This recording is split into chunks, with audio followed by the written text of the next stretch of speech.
اعوذ باللہ من الشیطان الرجیم بسم اللہ الرحمن الرحیم فذکر بالقرآن من یخاف وعید وقال تعالی قل یا عبادی الذین اسرفوا علی انفسهم لا تقنطوا من رحمت اللہ ان اللہ یغفر الذنوب جميعا انه هو الغفور الرحیم وقال النبی صلی اللہ علیہ وسلم خصلتان او خلتان لا يحافظ عليهما عبد مسلم الا دخل الجنہ او کما قال علیہ الصلاۃ والسلام۔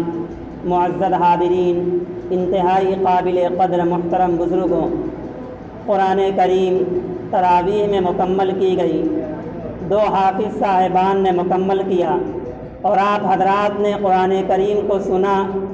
اللہ تبارک و تعالیٰ کے فضل و کرم سے، اللہ تعالیٰ کی توفیق سے یہ سعادت میسر ہوئی۔ اس پر اللہ تعالیٰ کا شکر ادا کرنا چاہیے اور مزید اللہ تعالیٰ سے توفیق مانگنی چاہیے۔ نبی کریم صلی اللہ علیہ وسلم نے سیدنا معاذ بن جبل رضی اللہ تعالیٰ عنہ، جو بڑے اونچے درجے کے صحابی ہیں اور اللہ کے رسول صلی اللہ علیہ وسلم، ان کے بارے میں آپ نے فرمایا کہ یہ علم کے پہاڑ ہیں۔ حضرت نے انہیں یمن کا گورنر بنا کر کے بھیجا تھا، تو معاذ بن جبل رضی اللہ تعالیٰ عنہ سے آپ نے فرمایا یہ دعا سیکھ لو اور ہر فرض نماز کے بعد اس دعا کو پڑھتے رہنا، اللہم اعنی علی ذکرک و شکرک و حسن عبادتک۔ ہر مسلمان کو یہ دعا پڑھنی چاہیے کہ اے اللہ مجھے توفیق دیجئے، میری مدد کیجئے اپنے ذکر پر اور اپنے شکر پر، وحسن عبادتک، اور شاندار عبادت کرنے پر۔ کہ آپ نے عبادت کرا لی، آپ کے توفیق سے یہ سعادت میسر ہوئی، آپ نے یہ لمحہ عطا کیا کہ قرآن کریم سننے کا موقع ملا تراویح میں، یہ بہت بڑی نعمت ہے اللہ تعالیٰ کی طرف سے۔ دونوں حضرات کے لیے، حافظ صاحبان کے لیے بھی اور آپ حضرات کے لیے بھی چند باتیں انتہائی اختصار کے ساتھ عرض کرتا ہوں، عمل کی نیت سے آپ حضرات سنیں۔ اللہ تبارک و تعالیٰ نے فرمایا اے میرے بندوں جو اپنے اوپر زیادتی کر لیے، لا تقنطوا من رحمت اللہ، اللہ تعالیٰ کی رحمت سے مایوس نہ ہو، اللہ کی رحمت انتہائی بڑی ہے۔ جب اللہ بخشنے پہ آتا ہے تو اگر کوئی شخص ایک بڑا حصہ گناہوں کا لے کر کے آئے، حدیث میں ہے نبی کریم صلی اللہ علیہ وسلم نے فرمایا جیسے گناہ لے کر کے آؤ گے میری رحمت، میری مغفرت ایسے ہی وسیع ہو کر کے آئے گی۔ وسعت رحمتی کل شیء، اللہ تعالیٰ کی رحمت ہر چیز کو وسیع ہے۔ لا تقنطوا من رحمت اللہ، اللہ کی رحمت سے مایوس نہ ہو۔ ان اللہ یغفر الذنوب جميعا، اللہ سارے گناہوں کو معاف کر دے گا، لیکن شرط ہے توبہ کرنا، اپنے گناہوں پر شرمندہ ہونا کہ ہم سے یہ گناہ ہو گئے، اور یہ مقدس متبرک مہینہ چل رہا ہے، اس مہینے میں اگر کوئی شخص اپنے گناہوں سے معافی نہیں مانگ پایا، اپنے گناہوں پر نادم نہیں ہوا، اللہ تعالیٰ کے آگے سر بسجود نہیں ہوا، اور ایسے اس کا رمضان بھی گزر گیا جیسے سال کے اور مہینے گزرے تھے، تو اس سے بڑا شقی، اس سے بڑا بدبخت کوئی اور نہیں ہو سکتا۔ نبی کریم صلی اللہ علیہ وسلم کی یہ بد دعا ہر ایک کے ذہن میں مستحضر رہنا چاہیے کہ آپ صلی اللہ علیہ وسلم نے بد دعا کی ایسے لوگوں کے لیے جو رمضان کا مقدس مہینہ پائیں اور عبادت کر کے، گناہوں پر نادم ہو کر کے، اللہ کے آگے سر بسجود ہو کر کے اپنے گناہوں کی معافی نہ کرا سکیں، ان کی مغفرت اور بخشش نہ ہو سکے، تو ایسے لوگوں پر نبی کریم صلی اللہ علیہ وسلم نے بد دعا کی اور فرشتے نے آمین کہی ہے۔ قرآن کریم میں 2-3 انبیاء کے دعا کا ذکر ہے، جو ہی نبیوں نے دعا کی فوراً اللہ تعالیٰ نے قبول کر لیا۔ سیدنا یونس علیہ السلام نے دعا کی رب انی مسنی الضر وانت ارحم الراحمین، اے اللہ مجھے تکلیف پہنچ چکی ہے، آپ نے مصیبت دی، آپ نے تکلیف پہنچائی۔ معلوم ہوا بیماری کا آنا بھی اللہ کی طرف سے، صحت کا ملنا بھی اللہ کی طرف سے۔ بعض لوگ کہیں اور چلے جاتے ہیں، اور وہاں جا کر کے ان چیزوں کے طالب ہوتے۔ یہ ایسی چیز ہے کسی اور کے پاس جانا، کسی اور کو نافع سمجھنا، کسی اور کو سمجھنا کہ یہ ہماری مصیبت کو ٹال دیں گے، یہ ہماری بیماری کو ختم کر دیں گے، یہ شرک ہے، یہ نیکیوں کو ختم کر دے گی۔ چند ایسے گناہ ہیں جن کے کرنے کی وجہ سے جو نیکیاں آپ نے کی ہیں وہ نیکیاں بھی ختم ہو جائیں گی۔ انہی گناہوں میں سے ایک بڑا گناہ شرک ہے۔ شرک کرنے کی وجہ سے جو نیکیاں ساری نیکیاں ختم ہو جائیں گی۔ نبی کریم صلی اللہ علیہ وسلم کو اللہ تعالیٰ نے مخاطب بنا کر کے فرمایا، اے نبی، چاہے آپ کا جتنا بڑا مقام ہے لیکن لئن اشرکت لیحبطن عملک ولتکونن من الخاسرین، اگر آپ بھی شرک کیے تو آپ کے سارے عمل اکارت ہو جائیں گے، سارے عمل آپ کے بیکار ہو جائیں گے، وَلَتَكُونَنَّ مِنَ الْخَاسِرِينَ، اور آپ نقصان اٹھانے والوں میں سے ہو جائیں گے۔ اس لیے زبان کو بہت سنبھال کے استعمال کرنا چاہیے، کہیں ہمارے زبان سے کوئی ایسی چیز نہ نکل جائے جس میں شرک کی بو ہو، جس کی وجہ سے ہماری نیکیاں چلی جائیں۔ سیدنا معاذ بن جبل رضی اللہ تعالیٰ عنہ حدیث کے راوی ہیں۔ نبی کریم صلی اللہ علیہ وسلم نے ان سے فرمایا، اے معاذ، یہی زبان ہے، اسی زبان کی کھیتی کی وجہ سے بہت سے لوگوں کو اوندھے منہ جہنم میں ڈالا جائے گا۔ حضرت معاذ بن جبل رضی اللہ تعالیٰ عنہ نے کہا، اللہ کے رسول، وَإِنَّا، کیا ہمارا اس پر بھی مواخذہ ہوگا جو ہم بولتے ہیں؟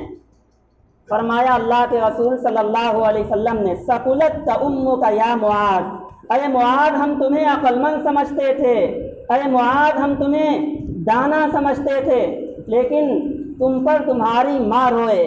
لوگوں کو اسی زبان کی وجہ سے اوندھے منہ جہنم میں ڈالا جائے گا۔ اسی زبان سے کچھ ایسا کلمہ کہہ دیا جاتا ہے، انسان کو پتہ نہیں کہ ہم کون سی چیز زبان سے نکالے ہیں، لیکن اسی وجہ سے جہنم کے تہہ میں چلا جاتا ہے۔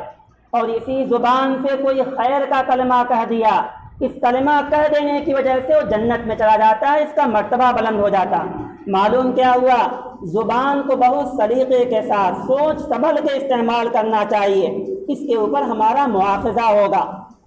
تو پہلی چیز جس سے عمل اکارت اور بیکار ہو جاتے ہیں وہ ہے شرک۔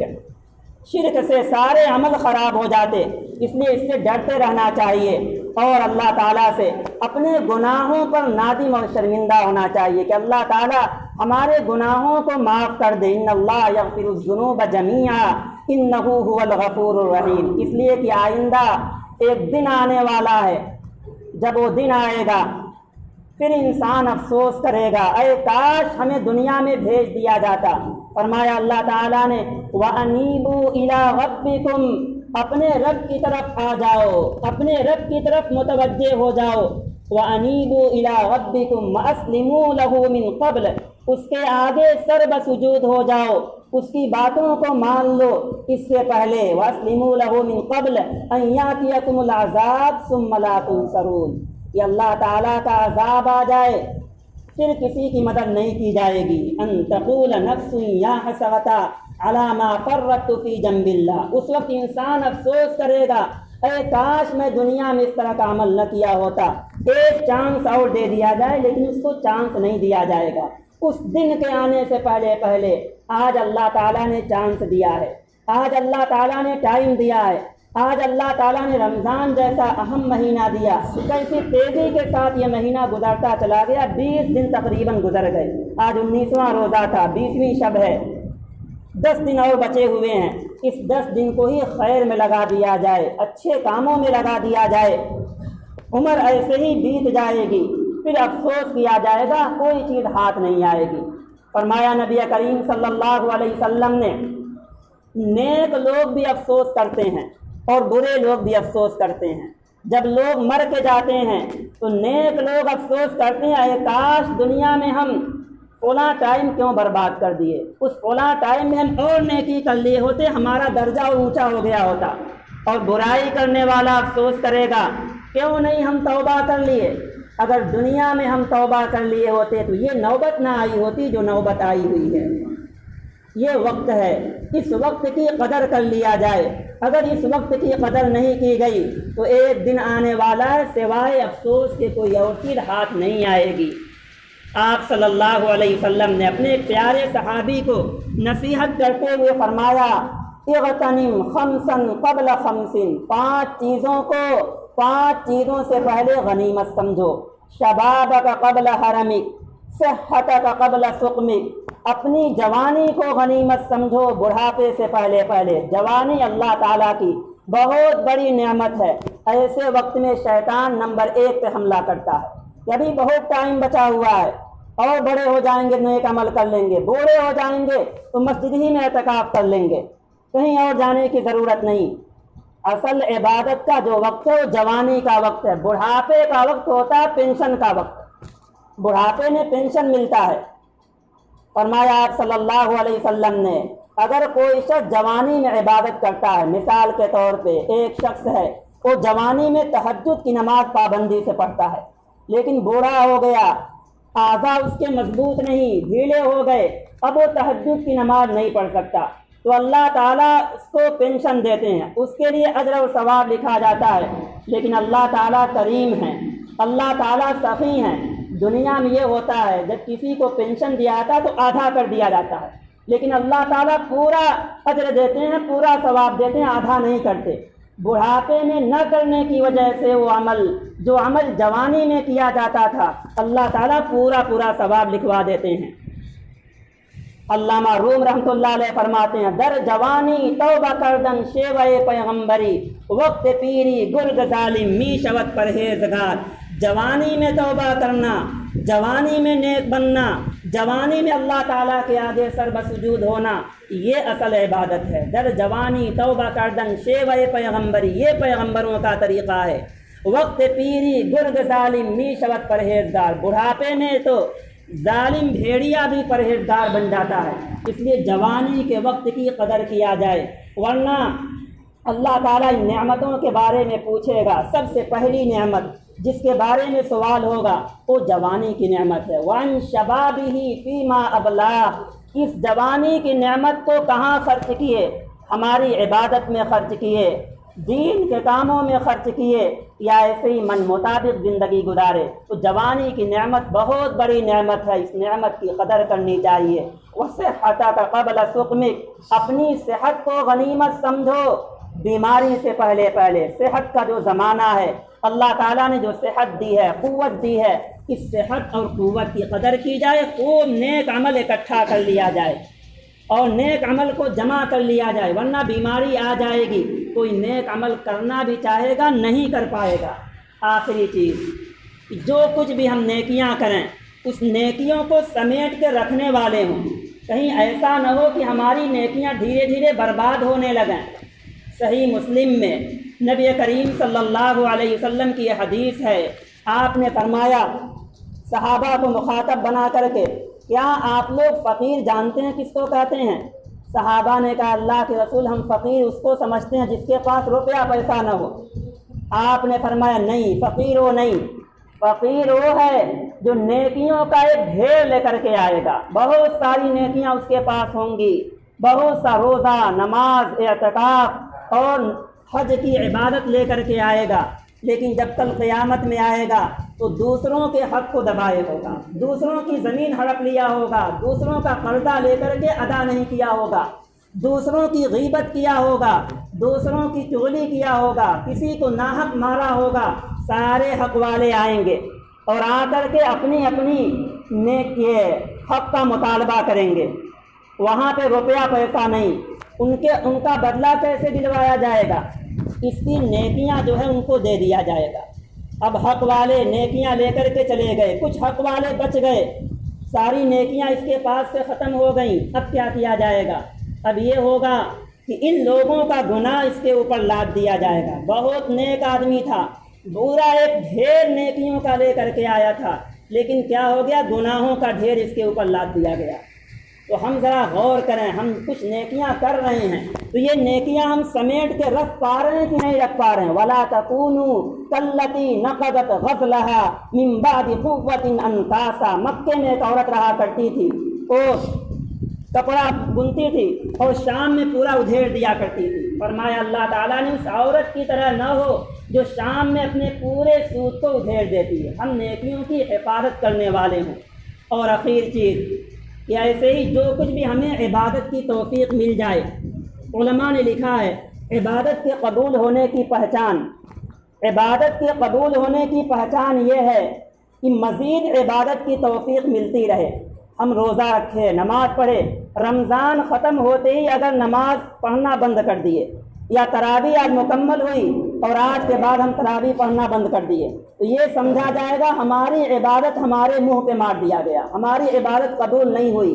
علماء نے لکھا ہے عبادت کے قبول ہونے کی پہچان یہ ہے کہ روزہ نماز کے بعد مزید اس کو عبادت کی توفیق ملے، اور وہ عبادت کرنے والا ہو، تراویح پڑھ لی اس کے بعد پھر اور 10 دن تک تراویح پڑھنے کی توفیق ملے۔ ایسے ہی نماز پڑھے رمضان کے مہینے میں 5 ٹائم کا، رمضان کے بعد پورے سال اگر نماز پڑھنے کی توفیق مل رہی ہے تو سمجھا جائے گا ہماری یہ نیکیاں قبول ہوئی۔ رمضان کے مہینے میں ہماری نماز قبول ہوئی اور پورے سال نماز چھوڑ دیے تو سمجھا جائے گا رمضان میں جو ہم نماز پڑھے وہ نماز رد ہو گئی، وہ نماز قبول نہیں کی گئی۔ ایسے ہی ایک چیز قرآن کریم کی تلاوت کا اہتمام کریں، زیادہ سے زیادہ قرآن کریم کی اس مہینے میں تلاوت کی جائے، خاص طور سے 3 پارے 4 پارے جتنا ہو سکیں۔ ایسے ہی پورے سال معمول کچھ نہ کچھ تلاوت کرنے کا ایک دور تھا کہ لوگ ایک ایک منزل تلاوت کرتے تھے۔ کلام پاک میں جو 7 منزلیں بنی ہوئی ہیں وہ اسی اعتبار سے ہیں، ہر دن ایک منزل پڑھا کرتے تھے، 7 دن میں قرآن کریم مکمل ہو جایا کرتا تھا۔ پھر اور جو لوگوں پہ زوال آیا تو پارے ہو گئے، ایک ایک پارے لوگ تلاوت کرنا شروع کیے، 30 دن میں 30 پارے مکمل ہو جایا کرتے تھے۔ اب عجیب حال ہو گیا ہے کہ مسلمان کی بستیوں کے پاس سے صبح میں گزرا جائے تو ایک دم سناٹا معلوم ہوتا ہے، قرآن کریم کے پڑھنے کی آواز نہیں آتی۔ ایک دور تھا اسلاف کا کہ فجر کے بعد اگر مسلمانوں کے محلے سے گزرا جائے تو قرآن کریم کے تلاوت کی آواز آیا کرتی تھی۔ یہ ہونا چاہیے، کوئی بھی آدمی اپنا کام شروع نہ کرے، اپنا دن نہ شروع کرے جب تک قرآن کریم کا کچھ حصہ نہ پڑھ لے۔ ہر ایک عزم کرے کہ ہم قرآن کریم کا کچھ نہ کچھ حصہ ضرور پڑھیں گے، اس کے پڑھے بغیر ہم کوئی کام اپنا شروع نہیں کریں گے۔ ایسے ہی بہت سارے ترجمے آ گئے ہیں، کوئی بھی ایک مستند ترجمہ لے کر کے کسی عالم کی نگرانی میں، اپنے فیض آباد میں ماشاءاللہ بہت سے علماء ہیں، کسی بھی ایک عالم کی نگرانی میں حضرت مولانا عنایت اللہ صاحب ہیں، قاری عرفان صاحب ہیں، حضرت مفتی ضیاء الدین صاحب ہیں، اور بہت سارے علماء ہیں، کسی بھی عالم کی نگرانی میں قرآن کریم کا ترجمہ تھوڑا تھوڑا ایک ایک رکوع پڑھ کر دیکھا جائے۔ یہ اللہ تعالیٰ کی طرف سے خط ہے، ایک میسج ہے، ایک پیغام ہے، دونوں جہان کی نعمتیں اس میں رکھی ہوئی ہیں، زندگی گزارنے کا طریقہ بتلایا گیا قرآن کریم میں۔ رب دیکھا جائے ہم سے کیا کہہ رہا ہے، ہمیں کچھ پتہ نہیں چلتا قرآن کریم میں ہے کیا، تو کچھ نہ کچھ ترجمے کا اہتمام کریں۔ ہدایت القرآن آسان ترجمہ ہے، ایسے ہی مولانا خالد سیف اللہ رحمانی کی آسان ترجمہ ہے، حضرت مفتی سعید صاحب پالن پوری کی ہدایت القرآن ہے۔ یہ سب گھر پہ منگا کر کے ایک ایک رکوع پڑھا جائے، دیکھا جائے اللہ تعالیٰ ہم سے کہا کیا ہے، کیا فرما رہا ہے اللہ تعالیٰ، اس کا بھی اہتمام ہونا چاہیے۔ تو قرآن کریم کی تلاوت کا اہتمام ہو، ایسے ہی تھوڑا تھوڑا ترجمہ، ایک ایک رکوع، اس کا بھی اہتمام ہو، ورنہ ہمارے نبی صلی اللہ علیہ وسلم کیا حال ہوگا ہمارا کل آخرت میں۔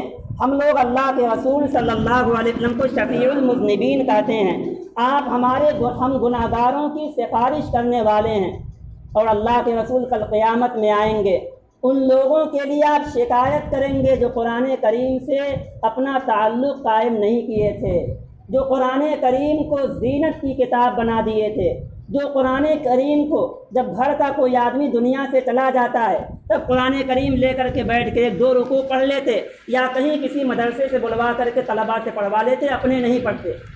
تو ان لوگوں کے لیے اللہ کے رسول صلی اللہ علیہ وسلم یہ شکایت کریں گے، آپ فرمائیں گے ما لہذا رسول یہ وقال الرسول یا ربی ان قوم اتخذوا هذا القرآن مہجورا، اے اللہ میری قوم نے اس قرآن کریم کو چھوڑ دیا، میری قوم نے اس قرآن کریم کو پسے پشت ڈال دیا۔ کیا حال ہوگا ہمارا؟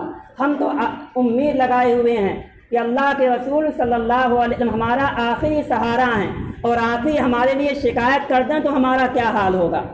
اس لیے قرآن کریم سے سارے ہی مسلمانوں کو یہ عزم کرنا چاہیے کہ ہم اپنا تعلق قرآن کریم سے قائم کریں گے۔ جتنے حضرات بیٹھے ہوئے ہیں سب یہ پختہ ارادہ کریں، بہت لمبی تقریر سے کچھ نہیں ہوتا، اصل ہے عمل کرنا۔